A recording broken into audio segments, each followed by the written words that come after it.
pull up LinkedIn as well. And we're going to talk sales methodology today, which I'm excited about. Sales methodology, I think, could be a fun topic for a lot of you. I think the sales methodology for me means a lot of different things. Sales methodology is something that I feel like we've built a big chunk of our success around the right methodology. And for a lot of organizations, what we've consistently started to see is the methodologies that worked in years past are not serving us the same way today. Okay. And so these methodologies that we've consistently employed to drive results are not getting there, right? We're doing a mix. We're not doing a very good job of necessarily adapting to different customer behaviors. What we're doing is, instead of adapting to customer behaviors, what we're doing more and more of is we're just trying to jam people through our methodology. And so I'm going to talk today about the 3 ways. And again, I want this, feel free. At the last session, we had a ton of questions. Keep the questions coming as we go through this. I want to know what sales methodology you all are using. If you all have a methodology, feel free to drop it in the chat. I'll take a look. I want to know what methodologies people are using. And what I'll try to do is get very specific. So if you use MEDDIC, I'll try to talk to you about like, hey, what are we seeing like that's working around MEDDIC? What's not working? If you use BANT or something else, tell me what methodology you're using, and I will try to get crazy tactical for you. So as usual, make sure to drop in the chat where you're joining us from. It's always fun for me to see where people are joining in from. If you are not already, we are going to, let's see here. If you haven't signed up for the Modern Leader series yet, on a consistent basis, make sure, I'm going to drop it in the comments. We are doing these. I've got a poll for you all at the end, but go ahead, make sure to sign up so you don't miss one of these sessions, and definitely excited for today's topic. So today's topic is modern methodologies. What's working? What's not working? I'm going to be monitoring the chat and the comments. If you're on LinkedIn, what's up, all my peeps on LinkedIn? Make sure to drop your questions in the comments. I will be checking those as well. So make sure to drop them there. If you are on Zoom, welcome. I will be checking the comments in Zoom as well. So feel free, drop your questions, comments, and I'll be checking those on a quasi-regular basis here. So I'm going to jump into it. Okay, I'm going to jump into the methodology. What am I seeing working? What's not working? Like what are people looking at today that maybe like, nah, like this thing kind of worked before, but now it's like, yeah, is it really working anymore? Maybe not. So number one, I'm just going to kind of hop straight into it, is that what we see with many methodologies is that what they do is they are layered approaches. And so what I mean by is that companies might have had a sales methodology before. They had a process that they use, and then a new sales leader comes in, right? That's what usually happens, right? A new methodology, new sales leader. But what happens is we just layer on top of norms or behaviors that we're already doing. So we might try to implement a new process like a MEDDIC, but we're not going, we're not necessarily going as far as we need to in terms of changing it. I'll drop these in the comments too, so y'all can follow along. Number one is broken process on top of old process. Okay, so this is number one. Okay, and let me tell you why this matters, right? So I'll drop this in the chat for my folks on Zoom too. Like I said, if you're joining on Zoom, you feel free. You can drop questions in. I'll be monitoring those as well. So broken old process. So how many of you have upgraded your or like completely overhauled your sales process in the last 2 years? Let's do that. So raise of hands. I can see if you kind of clap or whatever on LinkedIn, or you can do the hand raise on Zoom. How many of you have overhauled your methodology in the last 2 years? And I mean overhaul, like change the methodology. Okay, I'll monitor that. We'll see kind of what the response looks like. I'm looking on Zoom. There's a few people who have raised their hand, not many. And that's a part of the problem, is what we tend to do is, instead of just saying, hey, let's take a step back, let's really look at what's working, what's not working, Instead, what we do is say, okay, so we've got this part of our sales process. And I get it, because a lot of times, look, we've been successful with this old process. So, hey, we don't want to like throw it out completely.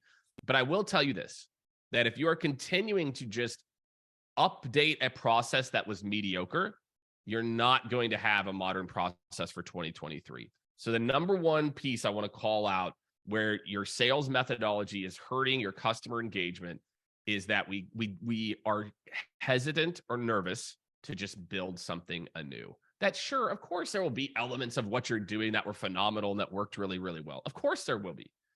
But what we can't do is we've got to take a fresh look at this, right? If you guys tuned into last week, I talked about that customer journey. I've talked about that a lot over the last month. So by doing the customer journey map, it's not that you're going to come back and everything is going to be different, but you do need to have a more holistic approach, right? So that would be my feedback here, is that, if you haven't taken a look, and again, if you're like, yeah, we've made some changes to our sales playbook. Yeah, in the last couple of years, we brought in some trainings. I want you to just think about how much your own behavior as buyers has changed in the last 2 years. Think about how you bought 2.5 years ago before COVID. You bought things like, you probably went to the store a lot more than you do now. You probably interacted with a lot more humans and salespeople than you do now.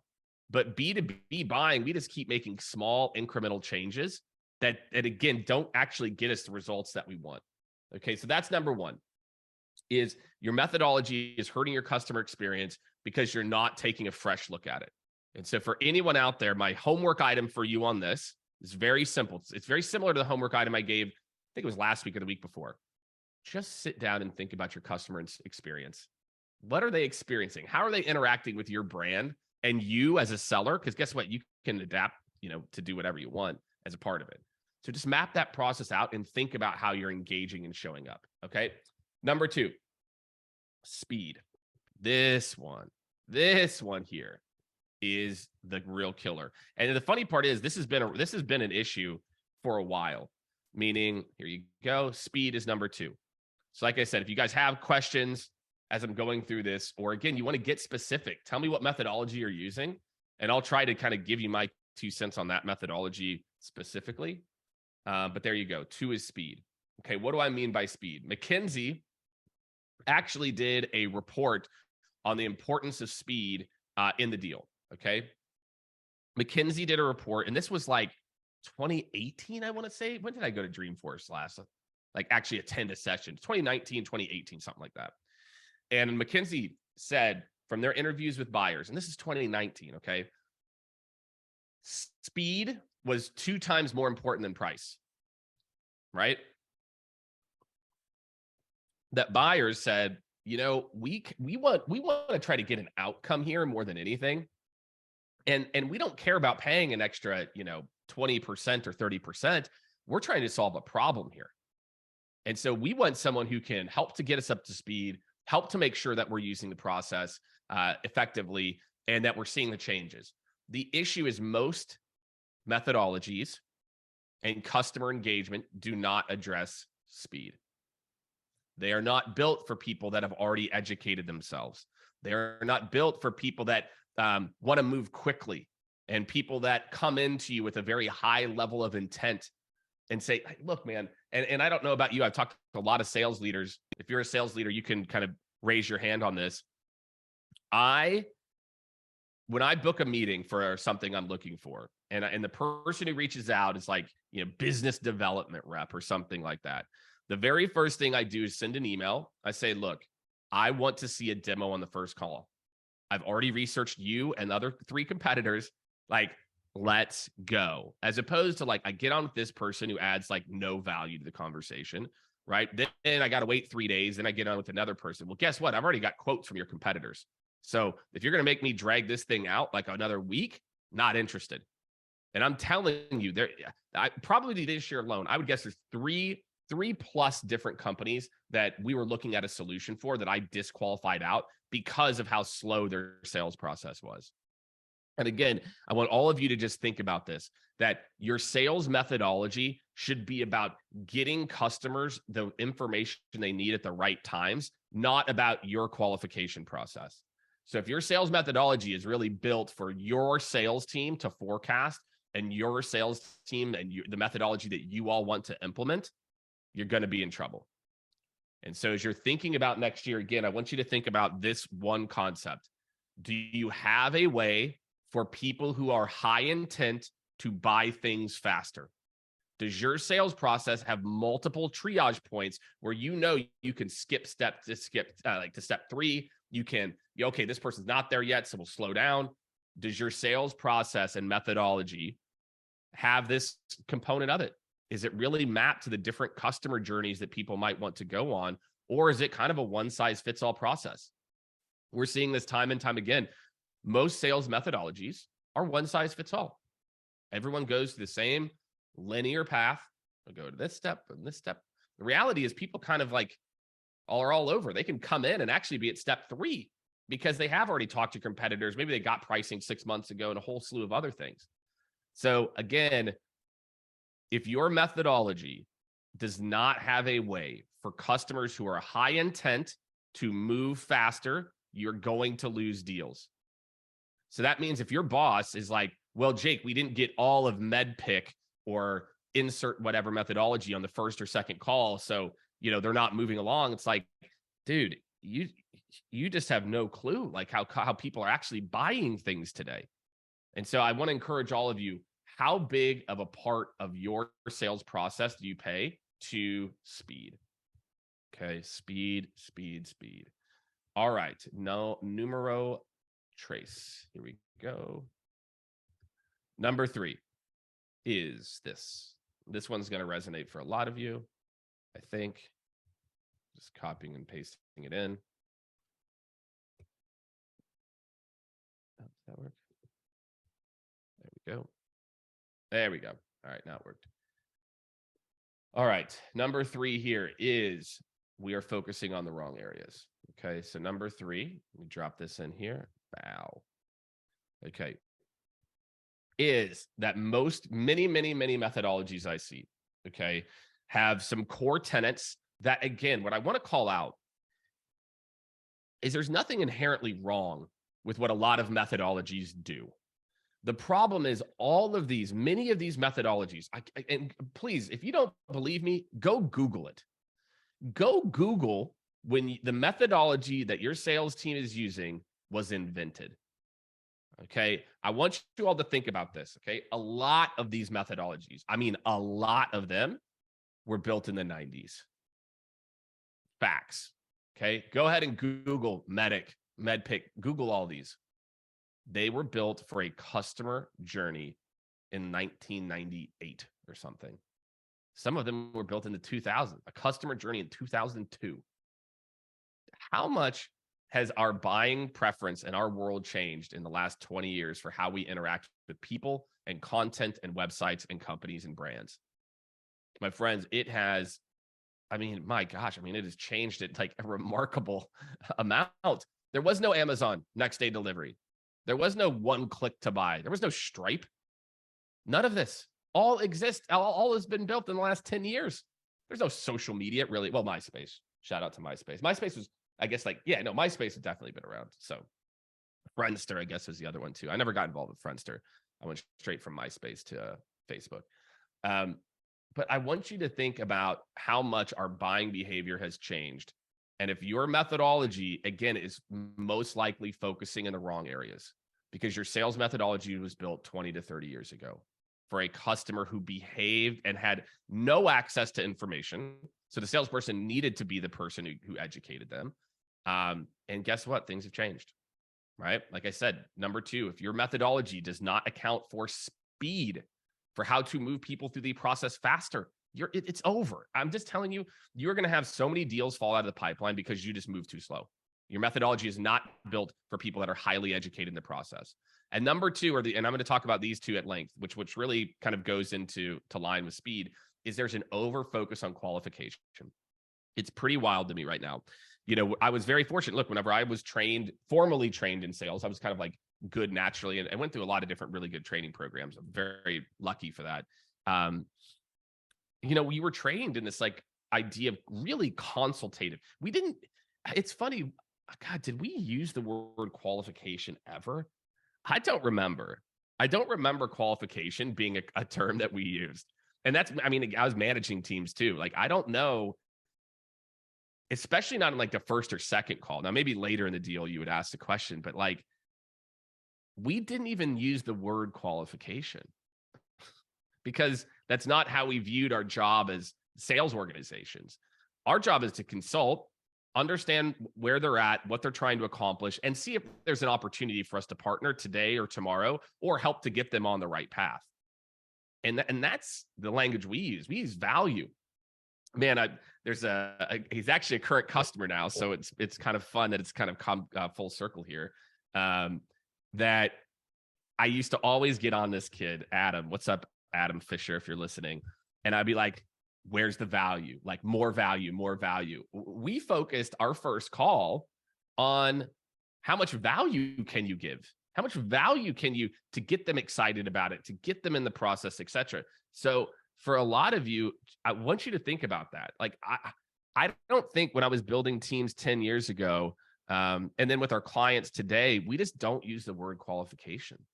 We think of it as, hey, it's our job to consult, add value, and then see what the right fit might be.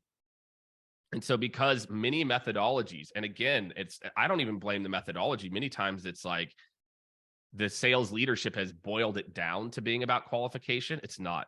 It should be about training people and understanding how to consult, not how to qualify. And that's a big issue with customer experience. All right. So Sharon, love it. Sharon with maybe it's our first or second question of the day here. Sharon's question, Sharon O'Neill, what's going on, Sharon, is would Challenger or Sandler be a more modern approach for buyers? So great question here. I'll kind of break these down one by one.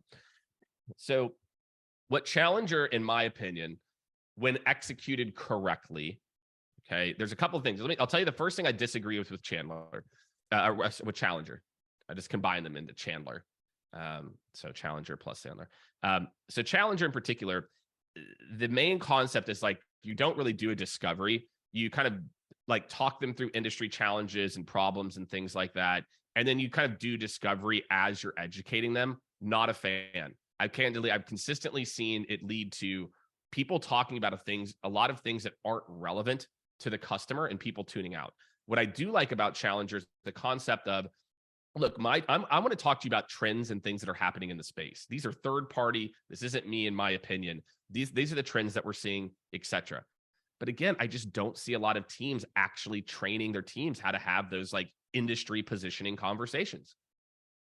And so what kind of tends to fall apart is one, the reps aren't being trained enough on industry trends to have a true challenger conversation. We're not focused on making our sales reps experts in spaces and industries so they can better serve those industries. So I would say, yes, Challenger is somewhat more modern, but still doesn't equate or account for customers who have high levels of intent. Challenger, again, is about changing. What if someone's worldview is already challenged? Like, I'm already believe the way that you believe, like, let's giddy up and go. That's why we're having the conversation. So I think Challenger, yes, is more modern. It focuses more on some of the right areas, doesn't account for speed at all. So that would be my take on Chandler. I'm like looking at Challenger and Sandler, not Challenger, not Chandler. Sandler is very interesting. Okay, I will tell you this. Sandler methodology in particular was like the old school way for a long time. And there's a lot of techniques that I think Sandler does really, really well. Chandler's my new methodology, by the way. It's a combination of Challenger and Sandler.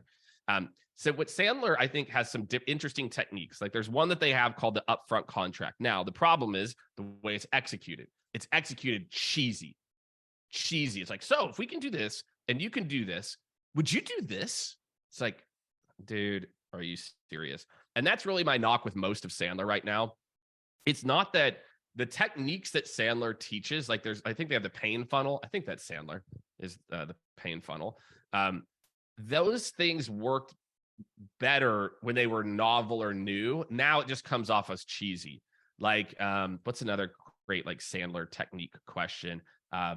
Like, okay, so if we could do this, possibly, would you be willing to do? It's like there's a lot of these like very obvious like traps that Sandler tries to get people to fall into that might have worked like 20 years, 15 years ago. And I think that the techniques that Sandler teaches are still good, but they're just like kind of cheesy, played out like traps that a lot of people use.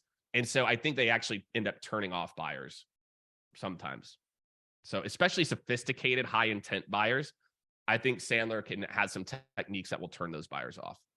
Right. But I will say, just like any methodology, I do think Sandler does have a lot of like the technique side of this stuff down. I think it's more about how they teach it in the execution. So that's my like hot take on that. Great question, Sharon.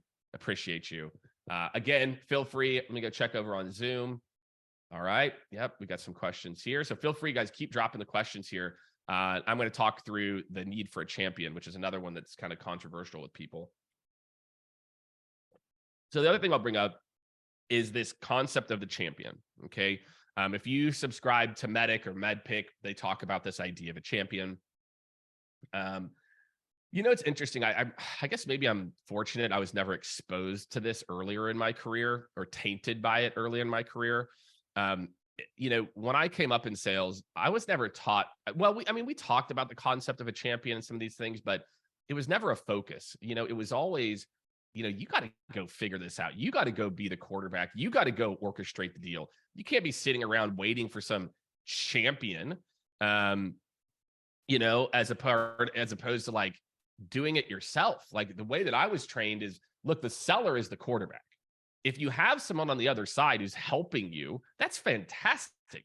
Like it's great when you've got someone who has enough free time to go and like, help you to, do X or to do Y.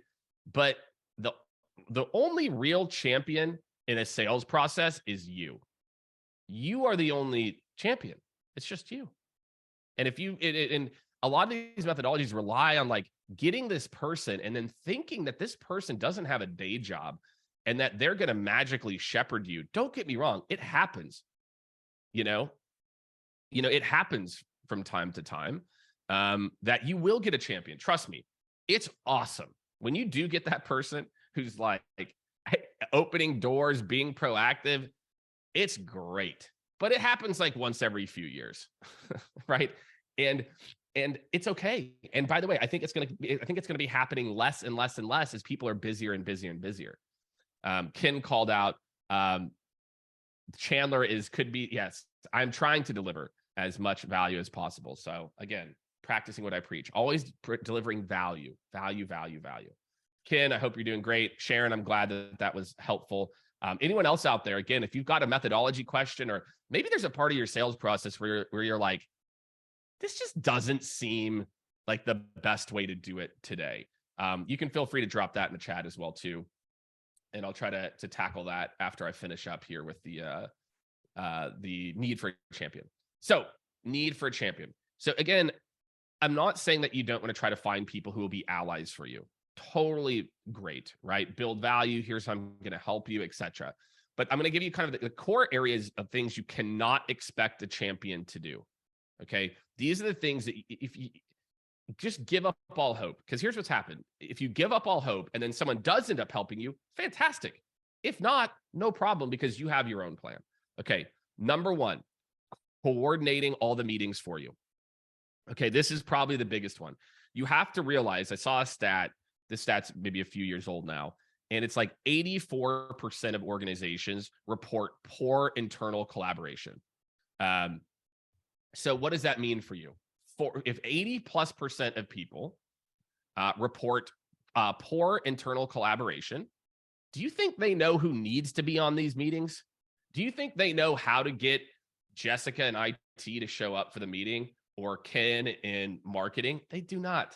They have never bought what you sell before, or they haven't bought it enough times to where they know the people that need to be involved.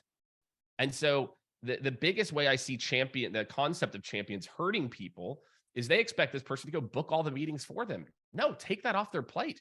Hey, Sharon. So typically in the next conversation, Jessica is going to be involved from IT. Ken will be involved from the marketing side. So let's do this. I know you don't have their calendar in front of you. Let me know. Let me open up my calendar. What does your Thursday afternoon look like next week? Okay, I'll send a placeholder for them. And then do you want me to go ahead? I have their emails here. Do you want me to send them a quick note and confirm? Take the work off their plate. It is not the champion's job to set up all the meetings. You have to drive it.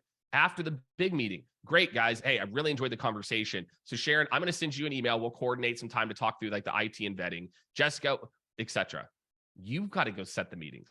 So stop thinking a champion is going to magically set up all the meetings. Take that off their plate. Okay, that's one of the biggest areas I see people falling into the champion trap, is that they think that this person's going to like that one, they know how to collaborate, and two, that they're going to book all the meetings and do it all for you.